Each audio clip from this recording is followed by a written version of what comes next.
Hare Krishna. So today we are going to discuss the transcendental teachings of Prahlad Maharaj, part 4.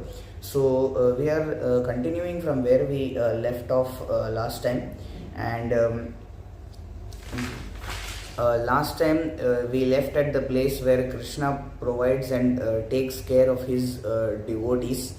Prahlad Maharaj is a great devotee of the Supreme Lord, and he has been saved by the Supreme Lord. And the Supreme Lord mentions this in Bhagavad Gita 9.22, that Ananyas Chintayanto Mam, that whatever my devotee lacks, I give it to him if it's good for his devotional service, if it's conducive for his devotional service. So the Lord makes all the arrangements which are required. Again, the doer is the Lord himself. So, yeah, and we are moving forward. And when Narsimhadev killed Hiranyakashipu, at that time he was very angry, and all the demigods, including Brahma, Shiva, and even Lakshmi also, they declined to pacify him, because even Lakshmi Devi was also saying that I have never seen this form only. So this is, it's not that she has not seen this form, she has seen it, but this is made by the Yoga Maya, or potency, the internal energy of the Supreme Lord, so that it is like it creates the feeling of wonder and awe. So yeah, and this is the angry and the Ugra form of Narsimha. So he is called Ugra Narsimha. There is another name for the Supreme Lord Narsimhadev, and everybody requested Prahlad, because Prahlad was the youngest among them, but he was the best devotee. So he was requested, and he went and fell flat in respect, and Narsimhadev, he put his hand on Prahlad's head at that time. So Prahlad Maharaj is also very spontaneously attracted to the Supreme Lord in their devotional service. So again, Prahlad Maharaj is trying to be as humble as possible. So the more the devotee is advanced, the more humble he tries to become. So this is again one excellent, very nice quality of a devotee. So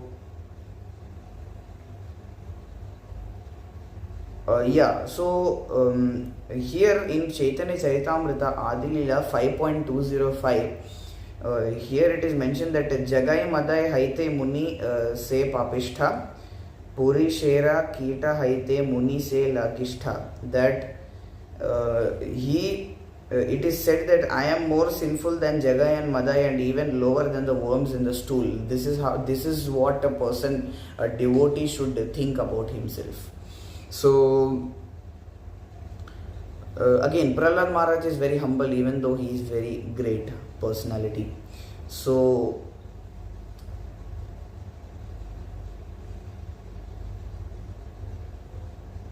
the Lord is understood only by devotion, and we should understand this thing, that Hiranyakashipu, he performed so much of austerities, and he like for 10,000 years he stood on the tip of his toenail, and an anthill was formed on his body. His body was completely vanished in that anthill, and even then, these are the austerities which many great devotees are also not able to perform, that Hiranyakashipu succeeded in performing. But he could not get the highest perfection, because he did not have devotion to the Supreme Lord. So the main point here is that in Bhagavad Gita 18.55 it is mentioned, Bhaktya Mam Avijanati Yavan Yaschasmi Tatvataham Tato Mam Tatoto Jnatva Vishate Tad Anantaram. So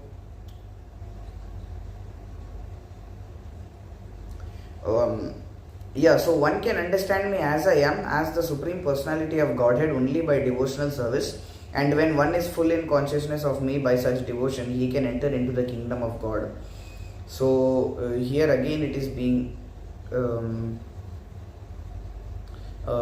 mentioned that we need only devotional service, other nothing else. So yeah, and it is more easy to know about the Lord from the Lord's devotees. So if we try to understand from an atheistic person, that person will not be able to properly express what is the ultimate philosophy and the highest aim of life. But when we go to a devotee who is already conversant in that particular matter, then we can understand. So we have to be qualified actually to preach to people we have to be Vaishnavas, because if we are born in a Brahmana family, that doesn't mean that we are a Brahmana. So the son of a high court judge is not a high court judge also. So he cannot claim that just because I am the son of a high court judge, even I should also get the opportunity to become one. No, he needs to have the qualification, he needs to have the degree in law. So yeah, he needs to be trained under proper teachers. So the qualification is more important. If somebody is from a Shudra family but he behaves more like a Brahmana, then he is considered to be a Brahmana by his activities. So the Lord doesn't consider qualifications in people and he accepts everybody equally. Chaturvarne maya system guna and karma. According to these two criterions, he has created the Chaturvarnyam, the 4 varnas and ashramas. So guna and karma, the qualities and the activities, these are the 2 things. So he has only created, he is going to accept. This point we had discussed even in the last time also. So many times we discussed this point, that Prahlada Maharaja prays like this, ki please accept everybody. And Vasudev Dutt, we saw even his example also last time. And Lord doesn't need our articles and paraphernalia. We should understand this thing, that he accepts he accepts whatever qualification is there in any person. He he can accept everything, but it's not that he is in need of our paraphernalia. We are offering the roti, sabji, dal, rice, sweet, but it's not that Krishna is in the need of them. Thousands of Lakshmis are doing jadu in the place of Vaikunta where there is no dust. Just to get the mercy of the Lord, they are doing this. So already over there is no dust, but they are still mopping the place, cleaning the place, so that they can get the mercy of the Supreme Lord in some way. So he doesn't need our articles and paraphernalia, but since we are offering them with love, he accepts them. So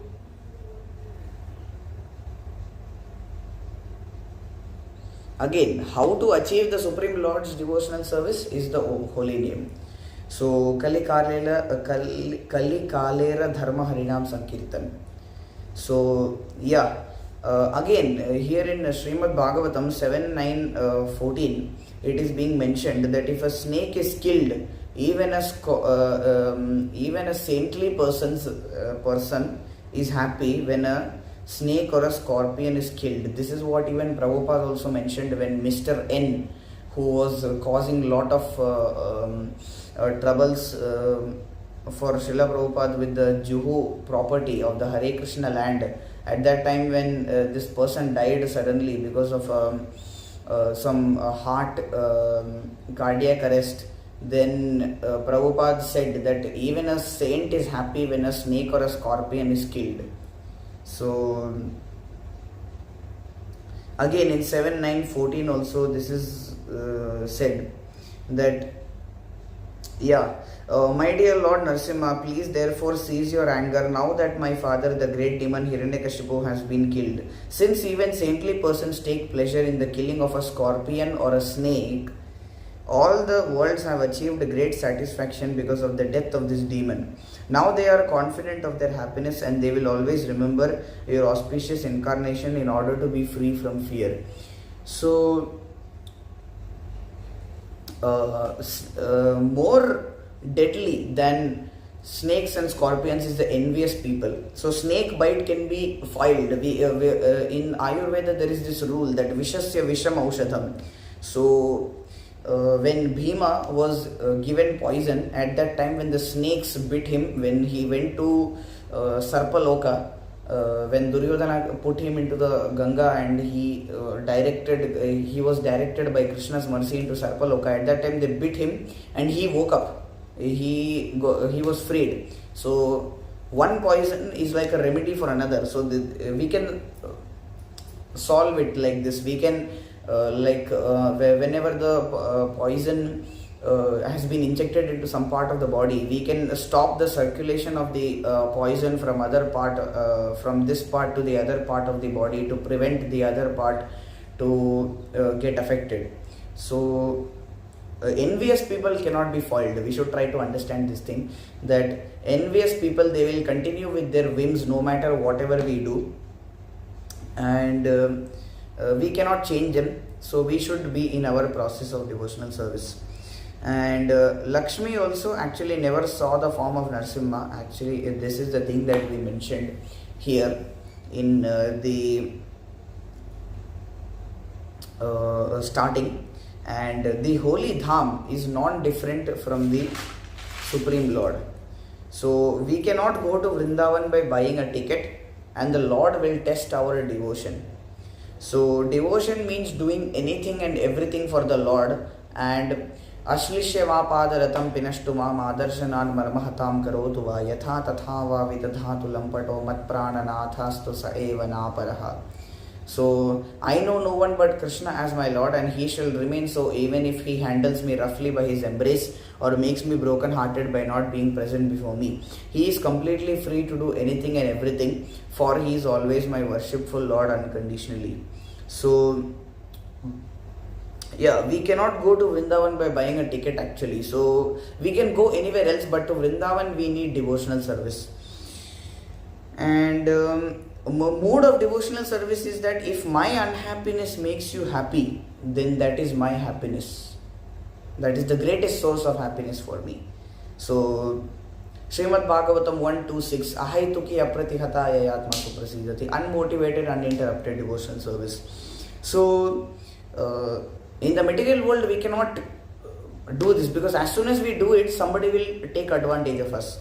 Because imagine that if we say to some materialistic person that if my unhappiness is the cause of your happiness, then that is the greatest source of happiness for me. So then that person is going to completely take advantage now. But if we say it in the spiritual circles to the Supreme Lord, then he is ready to bring us back to his abode and allow us to get a place and enjoy with him in his own abode. This is the thing. And Srimad Bhagavatam 1.2.7 is also there, where it is stated that by rendering devotional service unto the Supreme Personality of Godhead, Sri Krishna, one immediately acquires causeless knowledge and detachment from the world. So by practicing devotional service we get knowledge and detachment, as Prahlada Maharaja has got, because he has already heard these instructions from Narad Muni. So we have to know the time and place for humility. This is again one more thing that Prahlada Maharaj teaches us, that otherwise people will take advantage of us. That if we behave very humbly in the office, even though we may be at a high post like the chief executive officer or something, if we behave so humbly, then if the person makes a mistake, then our name will be gone, the company's name will be gone, and also the employee's name also will be gone. So always there is devastation only. So the person has to be strict at the places where he has to be, but he also has to be humble at the place where he has to be, so that people don't take advantage of him. So these are the transcendental teachings of Prahlad Maharaj actually. And Prahlad Maharaj is like a very great soul, because out of like the 12 Mahajans, he is the youngest, and he has been the source of transcendental knowledge for many people, many ages to come. And even now also many people take inspiration from Prahlad Maharaj as to how they can cultivate their devotional service. So this was the end of Transcendental Teachings of Prahlad Maharaj part 4. Thank you so much. Hare Krishna. Dandavat Pranams. Jai Srila Prabhupada.